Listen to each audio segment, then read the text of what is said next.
What's going on, everyone? Matthew Osborn here, and I'm excited to kick off the 14-day eFLIP challenge. Welcome, everyone. Thank you for all of you that signed up already to take this eFLIP challenge. If you're watching this video and you have not yet signed up, you can do so in the link below. We'll put all the info for the challenge in there. We'll email you when the videos come out so you can follow along, and there'll be some special offers in there as well. But let's dive straight in, and I'm going to talk to you real fast about how the content is going to be laid out. So the video you're watching right now is going to be intro video 1. In this video, we're going to be developing your online arbitrage strategy, what fits with your numbers and your current situation. We're going to do that in detail, and I'll walk you through how to create a plan that you'll be doing every day for the next 14 days. Video number 2 is going to be an intro to eFLIP, how to use eFLIP, what it looks like, what the software looks like, and also what is online arbitrage and how does online arbitrage even work. Then video 3 is going to dive down into the specific searches you can do to find books to flip profitably. We're going to be going over flipping textbooks, using a prime bump, even doing prime to prime, but the way that doesn't violate Amazon's terms of service. So we're going to be talking through all of those. Then I'll tell you guys what I'm going to be doing and also what I recommend you guys do if you're new to doing online arbitrage with eFLIP. So those will be the 3 intro videos. I recommend you watch all of those the first day of the challenge. You'll get a good idea of what you should do the next 14 days. And all 3 of these videos will be released at the same time. So if you're watching this video, the other 2 videos have already been released. So let's dive into creating the plan. Why 14 days? What's the benefit of doing this for 14 days versus 12 weeks like I did the 100 book challenge? 14 days is a good time frame to stick to and stay motivated for. It's only 14 days, so doing it daily for 14 days is not bad.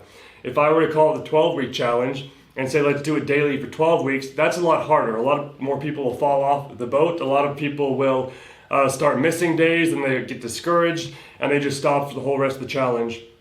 This challenge is meant for people new to doing online arbitrage. And so I want to make it clear, simple, straightforward, and the strategy we're going to be using, it's designed to be used every single day.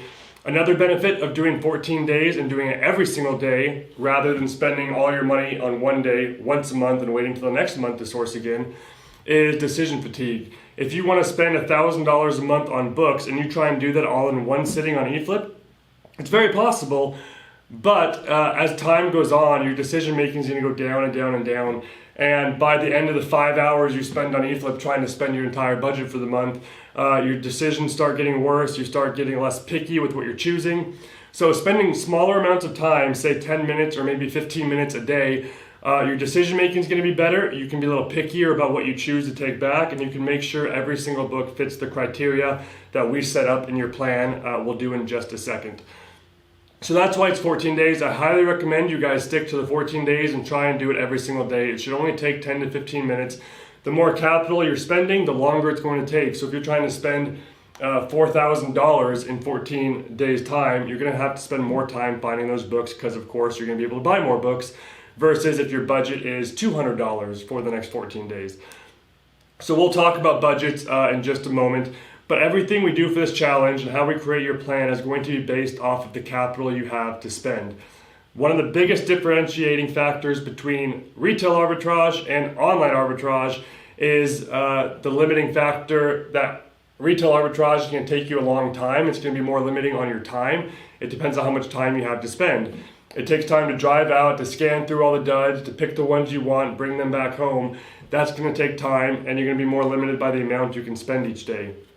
eFLIP, on the other hand, or online arbitrage, you can get all your results instantly. You can set your criteria up in the search, hit search, and have thousands of results delivered to you right away. You're going to be limited more so by the amount of money you're able to spend. So that's why we're going to base this plan off of the capital you want to invest. So let's dive in over here on the screen. I'll pull it up, and we'll start creating this plan together.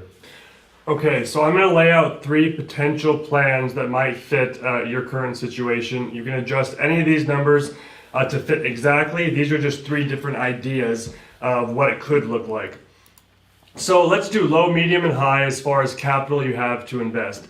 This is going to be capital you're willing to invest in books for the entire month doing online arbitrage. So on the lower side, let's say you've got maybe $500 this entire month to invest. For this challenge, that would mean, of course, it's 14 days, so it would be around $250 that you would invest, not $500. But we're going to do monthly figures right here. So let's say $500 for the month is what you want to invest. On a medium side, let's say $1,000 a month, and then on the high side, let's say $2,000 a month. So what we're going to do is we're going to take this number and we're going to divide it in half. I know it's not exact. There's more than 28 days in a month or more than 4 weeks. But to keep things simple, we're just going to divide this number in half. That would be $250 on the low end that you're willing to spend over this 14 days. And on the high end, that would be $1,000 you're willing to spend over the 14 days. So this capital divided by 30, the average days in the month, right, is going to be a daily spend of $16 for the low side, $33 for the medium side, and then $66 for the high side. So this is going to be the amount of money you're going to spend on books each day to stay consistent with this challenge and get to your goal that we're about to make.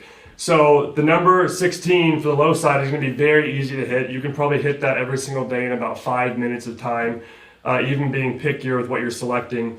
On the medium side, $33, again, it's very easy to hit. And then on the high side, $66, even that is not going to take you more than 10 to 15 minutes to do. So it's a very easy thing to do for 14 days. You just have to stay consistent. If you miss a day, it's not the end of the world. Just know that you can spend that money the following day and add it to the following day. Or example, if you spend a little bit too much one day, take it off the next day. But the daily spend is going to be kind of your outline of what you want to stick to. So $500, $1,000, and $2,000 investment, and then those are the daily spends. Now let's talk about ROI, return on investment. Everyone wants $1,000 return on investment, but of course that's not always possible. I guess it's an interesting thing about doing online arbitrage with eFLIP is you can kind of choose which ROI you want to pursue. So for the low side, you're going to be spending less money. It's not going to take you as long, so you can be pickier with the books you choose to buy.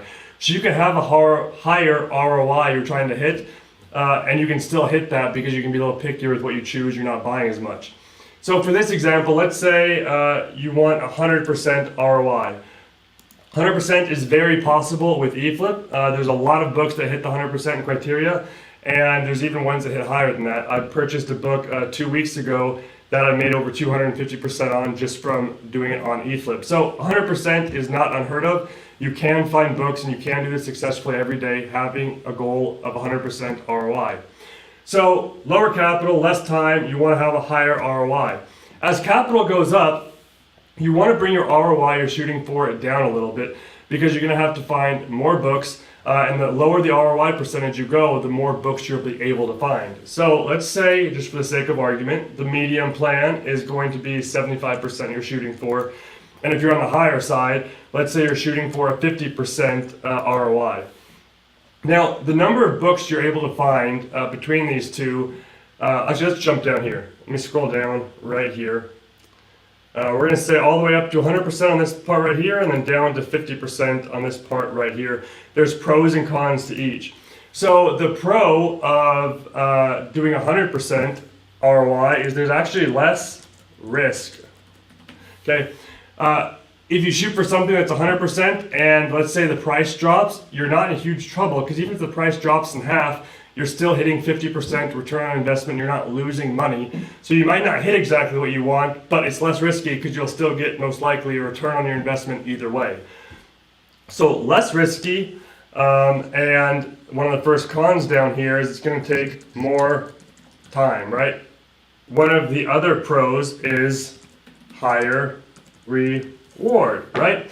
100% is going to get you better return on your investment than 50% is. That's just basic math. You're going to get more reward when you shoot for a higher ROI. But you're going to have less books to choose from. The higher and higher you go, the fewer books are going to meet that criteria. If you're trying to hit 300% ROI, you might be able to do that with a couple books, but you're not going to be able to find a treasure trove of those every single day. So the higher you want to shoot for ROI, know it's going to take more time to find those specific books. There's going to be less books that fit that criteria. But again, on the other side, the pros, it's less risk and higher reward. So now let's talk about as you go down the scale. So as you go to maybe say 50% ROI, one of the big pros of that is more books. A lot more books are going to fall into this category and fit this criteria. So it's going to be more books and you're going to spend less time. More books equals less time trying to pick through and find the ones that fit. The two cons, of course, are the opposite of what's up here, is going to require more risk. If you're shooting for 50% and the price drops in half, you're now breaking even rather than still making money like you would with the 100% ROI. So more risk and then less reward. So less reward, that of course 50% is less than 100%, less reward. So you kind of have to balance these out. So it breaks down again to what I said up at the top. If you have less capital, take a little bit longer, have your ROI set higher at like 100%, maybe even a little higher than that if you want to, because you can take your time to find those exact books that fit that criteria. If you've got a higher budget, you're on the high side, it's going to take you a very long time if you're really trying to hit 100% on every single book. If you lower your percentage, you're going to be able to find a lot more books a lot quicker and spend less time doing it. So that's how you kind of have to balance these two out when you're doing online arbitrage. And as you can see here, I'll show this sheet in the download below. There'll be a link to download this. It'll have the planner on it, it'll have this sheet, and then it'll have the tracking sheet, which I'll show you in a second to help you track everything you're buying. So $500 capital, 100% ROI, spend $16 a day. Your monthly profit is estimated, like I said, around $500, and you can see that goes down. Of course, if you're spending $2,000 in capital with a 50% ROI, monthly profit's going to be $1,000. So plug all your numbers into here, figure out what looks right for you based on how much money you have to invest and what ROI you want to choose to shoot for. I'm going to be doing the medium side. I just decided that right now for this 14-day challenge. I'll do $1,000 and I'll set my ROI at 75%. If I can get higher than that, of course I will. But 75% is going to be my floor that I'm willing to accept. And my daily spend, I'll be doing somewhere around $33. Don't hold me to that yet. I'm going to think about that a little more and see exactly what I want to do for this one. I might go a little higher than that. We'll see. But $33 spend a day, then I can expect a monthly profit of $750.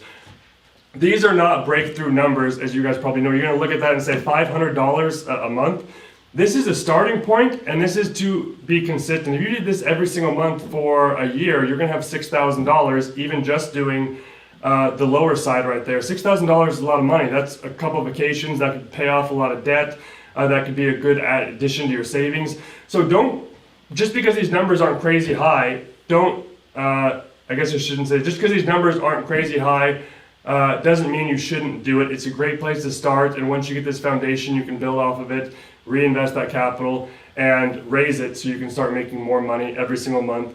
Don't let the potential of making $10,000 a month on something else prevent you from pursuing something you can almost guarantee you will be making something on your return as long as you spend some time every single day. So this is a foundation. You can always build from here. This is just where you're starting. So don't be scared by these profit numbers right here. Even though they might not be exactly what you're wanting to quit your day job, they can build up to that. This is just the starting point. Okay, so super quick recap. This is the first video, the intro, how to create your plan, pick your capital, pick your ROI based on what we just talked about, and figure out what you need to spend daily. Write that down somewhere. That's what you're going to be going off of for the next 14 days.